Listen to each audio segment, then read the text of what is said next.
Seventh graders, how you doing? This is Mr. Garnett Cook. Welcome to June. Before we get started, I am aware of the fact that time is ticking down really fast, and we really only have a couple of weeks of real work left before the school year effectively comes to an end. My goal is to get through as much of the story of Rome in that time as I possibly can without feeling like I'm rushing too much. Um, but time is starting to get short, so I'm keeping that in mind as we move forward over our last couple of weeks. Today's screencast is about the Roman Republic. It's what you're going to be learning about primarily this week. Got a couple of assignments to give you a little bit more of an understanding of what the Roman Republic was, what the system of government was, some other issues like social class, which I will talk about today. I want to begin with this. The Roman Republic was founded in 509 BCE. Now, at the time of the founding of the Roman Republic, the Roman Republic was essentially no bigger than what you see on the screen right here, and I'm drawing it with a circle. You see here the different hills of Rome, the legendary seven hills of Rome, the most famous of which are the Capitoline Hill, which is what the U.S. Capitol is named for, and Palatine Hill. Um, so the Roman Republic was very small when it was founded, and the system of government that was created in the Roman Republic was created to essentially govern a small city. That's important because by the time we get to the later years of the Roman Republic looks like this. All right, so here's the city of Rome here in the middle, but you see all this area here shaded in this kind of reddish color here is territory controlled by Rome and governed under the system that was established at the beginning of the Roman Republic. This is important because also I think there's an interesting connection to today. The Roman Republic was established at a time when it was designed to govern nothing more than a small city. But by the end of the Roman Republic, it was now governing an entire growing Mediterranean empire. I always like to draw a connection to the United States because in the United States, when our Constitution was written and when our government was established in 1787, it was a system that essentially governed 13 states located along the Atlantic coast. Now it governs an entire continental nation in two states, Hawaii and Alaska, and territories around the world. So it's a system of government that is, over time, governing many more people over far greater distances. Now, in the time of Rome, if you were, for instance, a Roman soldier, and say you were stationed here in the Eastern Mediterranean, you were weeks away, if not months away from home. And so to travel across the Mediterranean in the Roman Republic was really traveling greater distances than you'd ever traveled in your life and might likely would ever travel. So we're talking about a system of government that is governing a very large expanse of territory. I'll have more to say about that in a second. I'm going to give you a quick Roman Republic timeline that takes us up to 264 BCE. I'll explain why we stopped there in just a second. We know the Republic was founded in 509 BCE. Well, actually, we don't know. I should clarify that.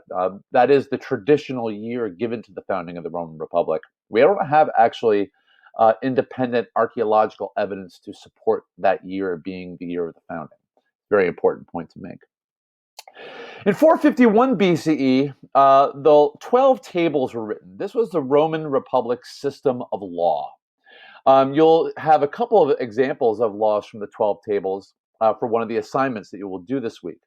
It is one example of a detailed system of law we have for a system of government, not completely different from the one we have in the United States today.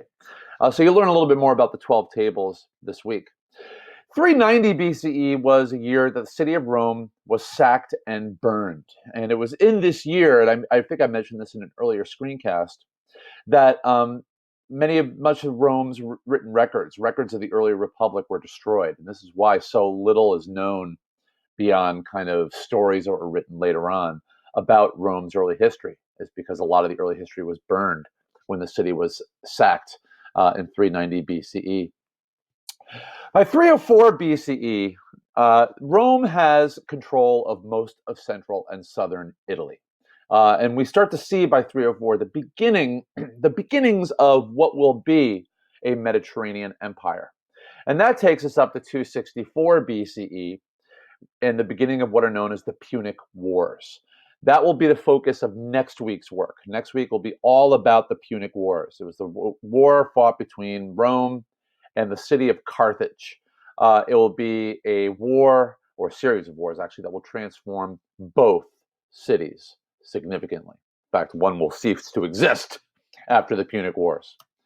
You're going to be here a little bit this week about the social classes of Rome.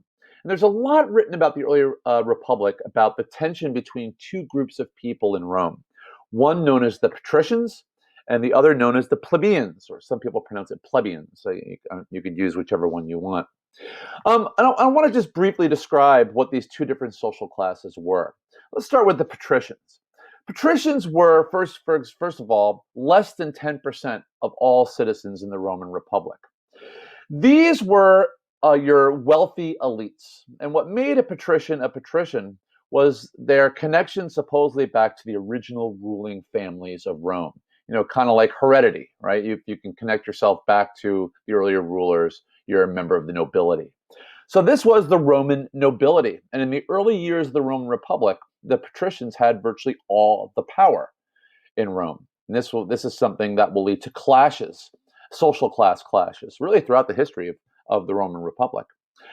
They held all the political offices in the early Republic. And I'll say a little bit more about what those offices were in just a second. Plebeians, by contrast, were more than 90% of the citizens of Rome. And these were your, for lack of a better way to describe it, your common people, your everyday laborers, artisans, peasants, merchants, people who basically made the society run.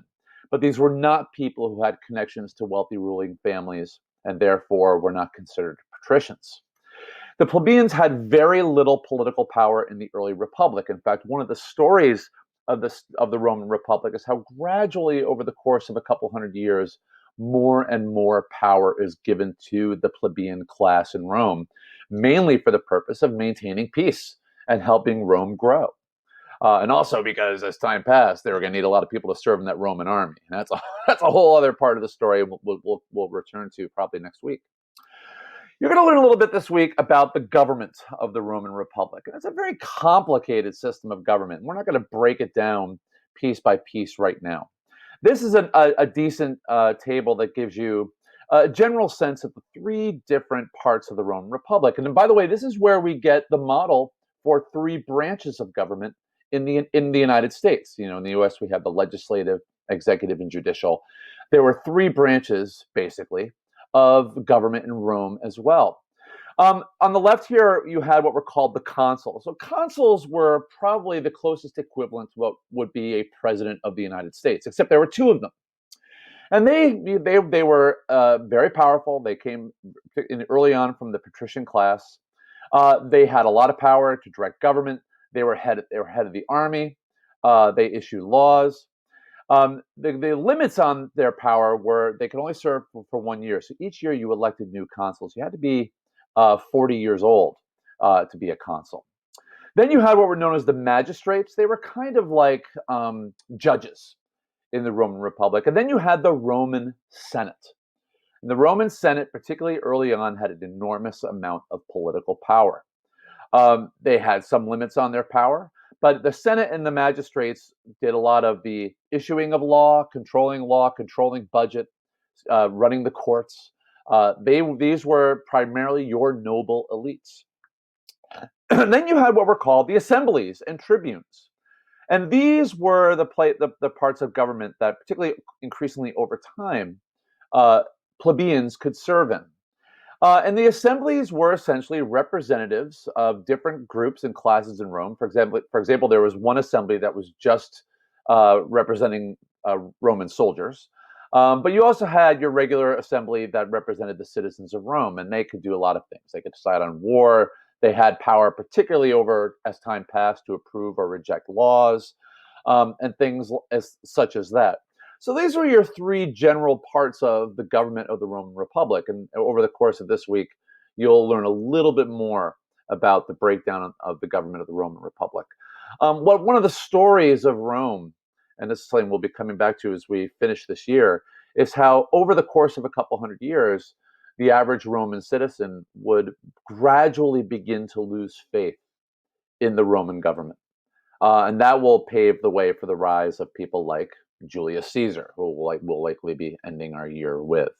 Anyway, I'm going to stop there for now. A couple of things. There's an Edpuzzle video this week. There are some documents connected to the Roman Republic, just to let you dip your feet in a little bit more of what the life was like during these years. We'll come back to that next week. Have a good rest of your weekend, folks.